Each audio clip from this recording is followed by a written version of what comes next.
कटोरी कशा पद्धतीने वाढवायची ते मी तुम्हाला सांगणार आहे। तुम्ही तर बघू शकता कटोरी घेतलेली आहे। अशा पद्धतीने कटोरी जी आहे सरळ पद्धतीने ठेवायची आहे, प्रॉपर पद्धतीने क्रॉसमध्ये ठेवायची नाही, सरळ ठेवायची आहे व्यवस्थितपणे। जशास तसं इथं कटोरी जी आहे मार्किंग करून घ्यायचं आहे सरळ पद्धतीने। तुम्ही इथं बघू शकता खूप सोप्या पद्धतीने मी तुम्हाला कटोरी जी आहे वाढवून दाखवते। अशा पद्धतीने तुम्ही कटोरी वाढवा, कटोरी कमी पडत नाही किंवा मोठी होत नाही। आता हे जे कटोरी आहे ते साईडला काढूयात। त्याच्यानंतर इंची टेप घ्यायची आहे। इंची टेप घेऊन खालच्या साईडने कोपऱ्यामध्ये अर्धा इंचवर मार्किंग करायचं आहे, फक्त अर्धा।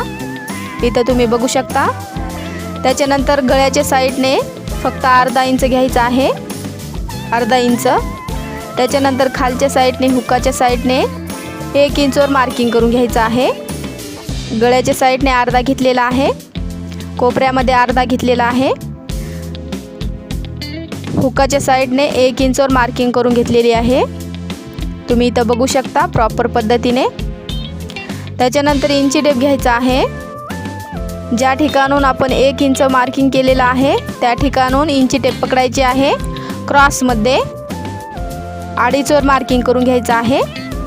अशा पद्धतीने व्हिडिओमध्ये तुम्ही बघू शकता। आता जशास तसं इथं मार्किंग करून घ्यायचं आहे प्रॉपर पद्धतीने। कटोरीला आता मी आकार देऊन घेत आहे। अशा पद्धतीने तुम्ही कटोरी वाढवा, कटोरी मोठी किंवा छोटी होत नाही, प्रॉपर पद्धतीने कटोरी येते। व्हिडिओमध्ये तुम्ही बघू शकता खूप सरळ आणि खूप सोपी पद्धत आहे।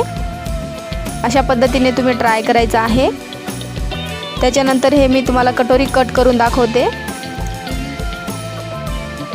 अशा पद्धतीनेच तुम्ही ट्राय करायचं आहे।